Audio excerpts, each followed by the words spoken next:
2 minutes pour comprendre. Aujourd'hui, le papillomavirus. Je suis avec le docteur Marie-Laure Bréval.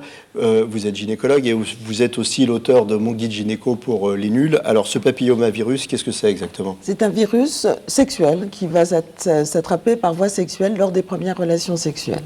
D'accord. Ce virus, il peut avoir des conséquences importantes puisqu'il y a une corrélation avec le cancer du col de l'utérus. Tout à fait. Quand on ne s'en débarrasse pas, il va s'incruster dans la cellule du col de l'utérus et développer au bout de 10 à 15 ans le début d'un cancer du col de l'utérus. On peut se protéger de ce virus par un vaccin avant les premières relations sexuelles. Et en France, les recommandations, c'est un vaccin à partir de l'âge de 11-12 ans chez toutes les jeunes filles. Et maintenant, on le propose aussi aux garçons.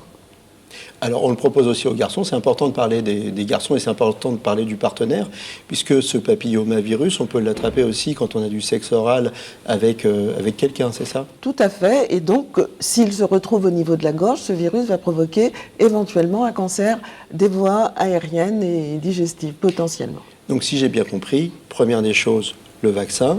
Ensuite, protection. Protection, de toute façon, lors de toute relation sexuelle, notamment les premières relations, protection. Et surveillance gynécologique. Surveillance gynécologique. Donc, ça veut dire dépistage. Dépistage. D'accord. Alors, comment ça se passe? Le seul dépistage de ce virus, c'est le frottis du col de l'utérus, qu'on commence à pratiquer dès l'âge de 25 ans, puisqu'on estime qu'à cet âge, plus de 80% des femmes s'en sont débarrassées de ce virus. Et si on le retrouve, il faudra surveiller de plus près pour voir l'évolution. Donc dès 25 ans, et tous les combien après? Tous les 3 ans. Tous les 3 ans. Voilà, donc je pense qu'on a fait le tour. Là, on a tout dit, là. Se protéger, se vacciner et dépister. Merci, à très bientôt.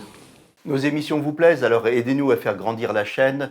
Pour parler santé au plus grand nombre, partagez, likez, abonnez-vous.